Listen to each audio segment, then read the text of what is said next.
ये आवाज सुन वेदा के बढ़ते कदम एकदम से रुक गए। राजन, क्या तुम्हें वो आवाज सुनाई दी?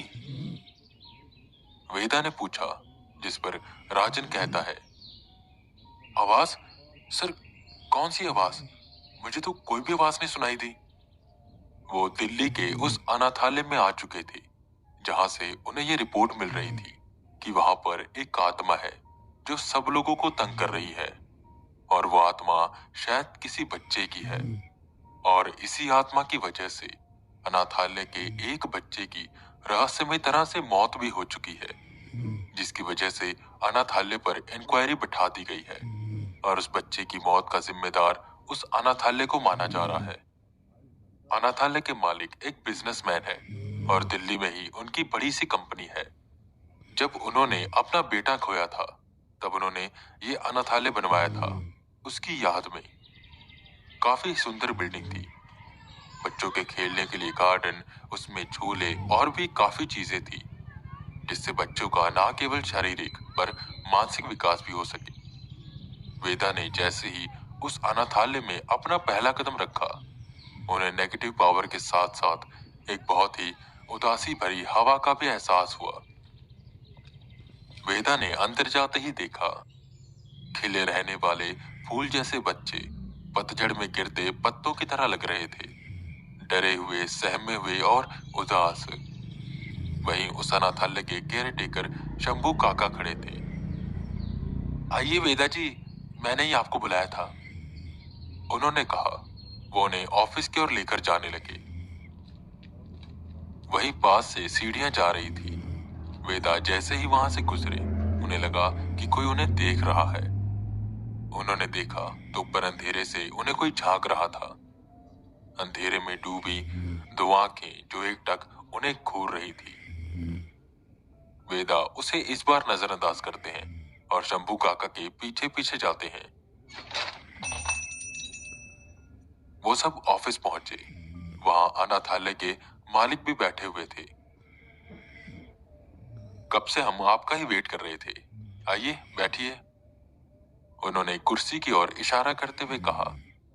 वेदा और राजन बैठ जाते हैं। आर्यन के एग्जाम चल रहे थे तो इस वजह से वो इस बार आ नहीं पाया था। तो आप बताएंगे कि यहाँ पर क्या हो रहा है, वेदा ने पूछा, जिस पर वो बताते हैं, मुझे तो इतना कुछ नहीं पता। शंभू बताता है कि बच्चे कह रहे हैं यहाँ पर उन्हें एक आत्मा दिखाई देती है जो रात रात उन्हें तंग करती है। उन्हें अजीब अजीब सी आवाजें सुनाई देती हैं और कुछ बच्चे अजीब सी हरकतें करने लगते हैं। और इसी बीच राज की रहस्यमय तरह से मौत हो गई, जिसका इल्जाम हम पर आ गया है। हमने कितने ही तांत्रिक, बाबा, मौलवियों को बुलवाया पर कोई कुछ भी नहीं कर पाया। किसी ने आपके बारे में बताया, इसलिए हमने आपको बुलाया है। अब आप ही हमारी आखिरी उम्मीद हो। वेदा ये सब ध्यान से सुन रहे थे। तो ये सब चीजों की शुरुआत कब से हुई, राजन ने अपनी डायरी खोलते हुए कहा। शंभू काका थोड़ा सोचते हैं और कहते हैं, हो तो ये काफी समय से रहा है, पर पिछले कुछ महीनों से ये गतिविधियां काफी बढ़ गई हैं। राजन ये सब डायरी में लिख रहा था। गतिविधियां कैसी और किसने सबसे पहले इसे फील किया, थोड़ा आप डिटेल में बताएंगे, राजन ने कहा। मैं आपको शुरू से बताता हूँ। मैं एक दिन यही सीढ़ियों के पास झाड़ू लगा रहा था। यही करीबन 10-11 बज रहे थे सुबह के। तब मुझे एक अजीब सी ठंडक महसूस हुई। मैंने नजरअंदाज किया। तभी मुझे ऐसा लगा कि मेरे पीछे कोई खड़ा है। पलट कर देखा तो वहां पर कोई भी नहीं था। मुझे लगा मेरा वहम होगा, पर धीरे धीरे ये बढ़ने लगा। बच्चे मेरे पास आकर शिकायत करने लगे कि यहाँ पर कोई है। वो रात को सोते तो उनका पैर कोई पकड़कर खींचता। कोई अकेला वॉशरूम में नहीं जाता था क्योंकि कई बच्चों ने रात को वहां पर साया देखा था। पहले बच्चे ऊपर वाले फ्लोर पर भी जाते थे, पर सबसे ज्यादा साया उन्हें ऊपर वाले फ्लोर पर दिखाई देता था, जिसकी वजह से हमने उस फ्लोर को बंद करवा दिया और अब वहां पर कोई भी नहीं जाता। अभी शंभू काका इतना बोलकर हटे ही थे कि वेदा बात काटते हुए कहते हैं, इस अनाथालय में और कितने स्टाफ हैं, और पिछले कुछ वक्त से जिसने भी नौकरी छोड़ी है और जो जो ज्वाइन हुआ है, आप क्या उसके बारे में बता सकते हैं? ये सुन शंभू काका मालिक की ओर देखते हैं, जिस पर मालिक थोड़ा हिचकिचाते हुए कहते हैं, देखिए वेदा, स्टाफ तो हमारा पिछले 2 साल से सेम ही है, ना कोई आया ना कोई गया। ये है कि बच्चे आते हैं और चले जाते हैं, और हम बस इतना चाहते हैं कि यहाँ पर जो आत्मा है आप उसे भगा दें, बाकी सब मैटर हम खुद संभाल लेंगे। यहाँ क्या हुआ था, कैसे हुआ था, उन सब चीजों से आप थोड़ा दूरी बनाए रहें तो बेहतर होगा। हम आपको पैसे बस आत्मा भगाने के लिए दे रहे हैं, यहाँ की हिस्ट्री पता करने के लिए नहीं। आई होप आप मेरी बात को समझ रहे होंगे। वेदा ने हाँ में सिर हिलाया। ये लीजिए, चाय भी आ गई। शंभू काका सबके आगे चाय रखते हुए कहते हैं। वेदा चाय पीते पीते बस यही सोच रहे थे कि आखिर इस मालिक ने यहाँ की हिस्ट्री बताने से मना क्यों किया। आखिर ऐसा क्या हुआ था यहाँ पर। चाय की एक चुस्की लेते हुए उन्होंने कहा, आपकी बात मैं अच्छे से समझ रहा हूँ, पर मैं कोई भूत भगाने वाला या उन्हें डब्बी में बंद करके समुद्र में फेंकने वाला बाबा नहीं हूँ। मैं पैरानॉर्मल एक्सपर्ट वेदा हूँ। मेरा काम है यहाँ पर क्या हो रहा है, क्यों हो रहा है, इन सब चीजों का पता लगाना और फिर उस स्पिरिट से डील करना। सो बेटर यही रहेगा कि आप मुझे मेरा काम मत सिखाएं। आपसे नहीं तो अपने आप मुझे इस जगह के बारे में पता चल जाएगा। इतना बोल वेदा उठ गए और उनके पीछे पीछे राजन भी उठ गया। अरे सर, आप तो बुरा ही मान गए। मैं इसलिए कह रहा था कि हमारे अनाथालय की इमेज पहले से ही खराब हो चुकी है, और मैं नहीं चाहता कि और भी ज्यादा खराब हो। हम बस ये चाहते हैं कि यहाँ से आत्मा चली जाए। शंभू, ये क्या, चाय लगता है ज्यादा ही गर्म थी। ऐसा करो, ठंडा मंगवाओ, थोड़ा इनका दिमाग ठंडा हो। मालिक थोड़ा व्यंग करते हुए कहते हैं। वेदा ना कहते हैं और अपने काम पर लग जाते हैं। आर्यन आया नहीं था तो सारा टेक्निकल काम राजन को ही देखना था। राजन अपना सेटअप तैयार कर रहा था, वही वेदा बच्चों के साथ घुल मिल रहे थे ताकि वो उन सब बच्चों से पता लगा सके कि आखिर यहाँ पर क्या हो रहा है और उन्हें कैसा फील होता है। हेलो बच्चों, कैसे हो? मेरा नाम है वेदा, तुम सब मुझे अंकल वेदा कह सकते हो। मैं यहाँ उस भूत को भगाने आया हूँ, तो उस भूत को भगाने में मेरी कौन कौन मदद करेगा? बच्चे अभी भी शांत खड़े थे कि उनमें से एक बच्चा डरा सहमा आगे आया। अंकल, मैं करूंगा आपकी मदद। अरे वाह, क्या नाम है तुम्हारा? वेदा ने पूछा, जिस पर वो बच्चा कहता है, अंकल सन्मय।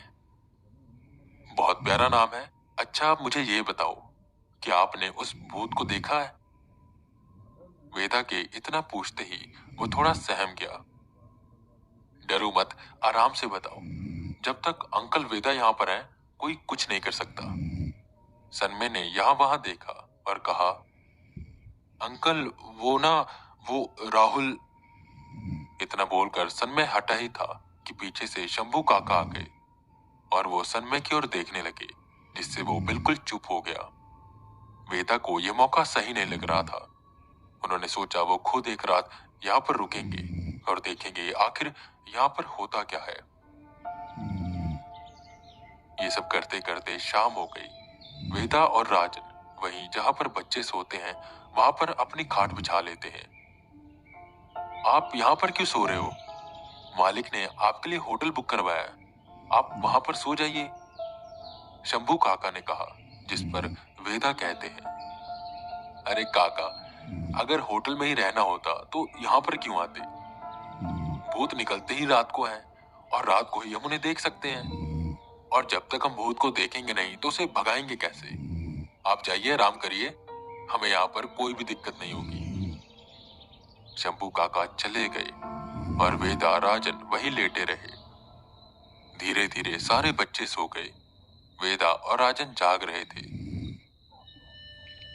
उतनी देर में ईएमएफ मीटर में कुछ हलचल हुई। टेम्परेचर भी डाउन जाने लगा। सर, लगता है वो आ गया, राजन ने कहा, जिस पर वेदा सतर्क हुए। वेदा ने यहां वहां नजर घुमाई, पर कोई भी उन्हें दिखाई नहीं दे रहा था।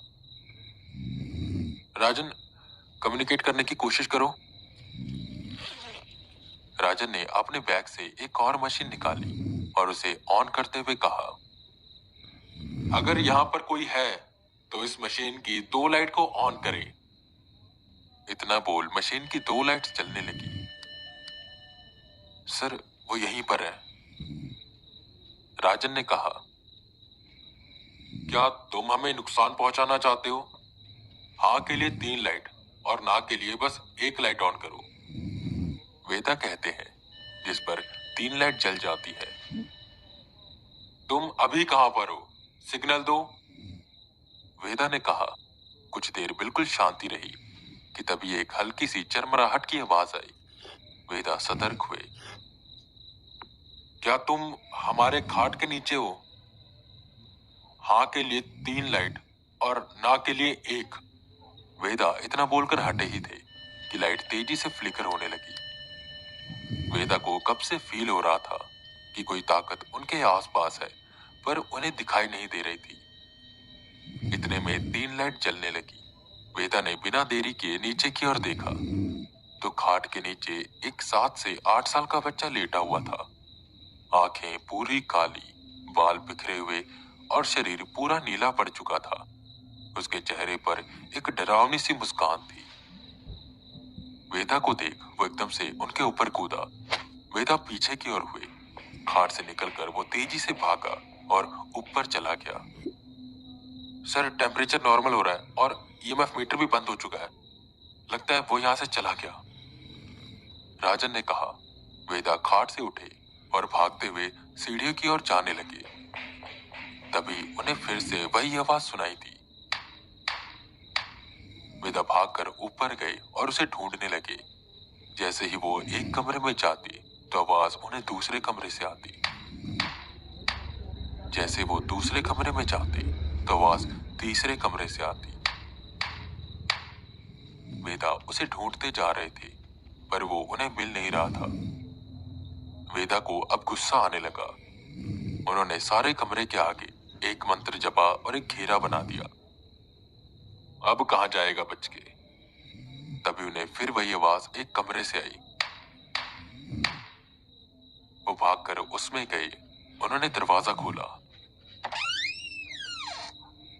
तो अंदर कोई भी नहीं था। वो अंदर गए तो अंदर 2 लकड़ी के छोटे छोटे फट्टे, जिन्हें एक रस्सी की मदद से जोड़ा हुआ था, वो उन्हें दिखाई दिया। शायद इसी से वो ये आवाजें कर रहा था, पर क्यों? और वो हमसे डर रहा है, भाग रहा है या खेल रहा है? यहाँ पर कुछ न कुछ तो अजीब है, और इसके बारे में मुझे सनमय ही कुछ बता सकता है, वेदा ने खुद से कहा। और जैसे ही पलटे तो उन्हें कॉरिडोर में एक बच्चा खड़ा दिखाई दिया, जो वेदा को देखते ही मुस्कुराने लगा और वहां से भाग गया। ये बच्चों की आत्मा भी ना बालक रूप में होने की वजह से इन पर मंत्र भी ज्यादा असर नहीं करता। बस ये कच्चा कलबा ना हो, वरना दिक्कत हो जाएगी। इतना सोच वेदा नीचे की ओर जाने लगे। कैसे ना कैसे करके उन्हें इस बच्चे का रहस्य पता लगाना था और इसे यहाँ से मुक्त कराना था।